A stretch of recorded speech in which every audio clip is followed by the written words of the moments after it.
ବୀରମହାରାଜପୁର ରେ ଚାଞ୍ଚଲ୍ୟ ଶିବା ମୋବାଇଲ ଦୋକାନରୁ ଲକ୍ଷାଧିକ ଟଙ୍କାର ମୋବାଇଲ ଚୋରି। ସୁବର୍ଣ୍ଣପୁର ଜିଲ୍ଲା ବୀରମହାରାଜପୁର ବସଷ୍ଟାଣ୍ଡ ନିକଟସ୍ଥ ଏକ ମୋବାଇଲ ଦୋକାନରେ ଘଟିଥିବା ଚୋରି ଘଟଣା ସ୍ଥାନୀୟ ଅଞ୍ଚଳରେ ଚାଞ୍ଚଲ୍ୟ ସୃଷ୍ଟି କରିଛି। ବୀରମହାରାଜପୁରର ଶିବା ମୋବାଇଲ ଦୋକାନରୁ ଚୋରମାନେ ରାତିର ଅନ୍ଧାରରେ ଦୋକାନର ପଛପଟ କାନ୍ଥକଣା କରି ଚୋରି କରିଥିବା ଜଣାପଡ଼ିଛି।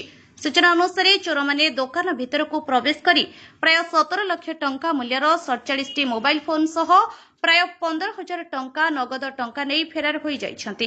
ପ୍ରଥମେ 70 ଲକ୍ଷ ଟଙ୍କାର ଚୋରି ହୋଇଥିବା ଚର୍ଚ୍ଚା ହୋଇଥିଲେ ମଧ୍ୟ ଦୋକାନ ମାଲିକଙ୍କ କହିବା ଅନୁସାରେ ଚୋରି ହୋଇଥିବା ସାମଗ୍ରୀର ମୂଲ୍ୟ ପ୍ରାୟ 17 ଲକ୍ଷ ଟଙ୍କା ହେବ। ଘଟଣାଟି ଦୋକାନରେ ଲାଗିଥିବା ସିସିଟିଭି କ୍ୟାମେରାରେ କଏଦ ହୋଇଛି। ଫୁଟେଜରେ ଦେଖିବାକୁ ମିଳିଛି ଯେ ଚୋର ମୁହଁରେ ମାସ୍କ ପିନ୍ଧିଥିବା ବେଳେ ନିଜ ପରିଚୟ ଲୁଚାଇବା ପାଇଁ ଛତା ବ୍ୟବହାର କରିଥିଲା। ଏହି କାରଣରୁ ଚୋରର ସ୍ପଷ୍ଟ ପରିଚୟ ମିଳିପାରି ନାହିଁ। ରାତି ପ୍ରାୟ 1ଟା ସମୟର ଏହି ଫୁଟେଜ ବୋଲି ଜଣାପଡ଼ିଛି। ସକାଳେ ଦୋକାନ ଖୋଲିବା ପରେ ଚୋରି ଘଟଣା ସମ୍ପର୍କରେ ଦୋକାନ ମାଲିକ ଜାଣିବାକୁ ପାଇଥିଲେ।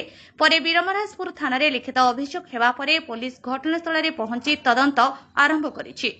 ବୀରମହାରାଜପୁର ବ୍ଲକରୁ ଯୁଧିଷ୍ଠିର ଖମାରୀଙ୍କ ରିପୋର୍ଟ, ଆପଣଙ୍କ ଖବର। अधिक खबर पाई आम चैनल को लाइक, शेयर और सब्सक्राइब करंतु।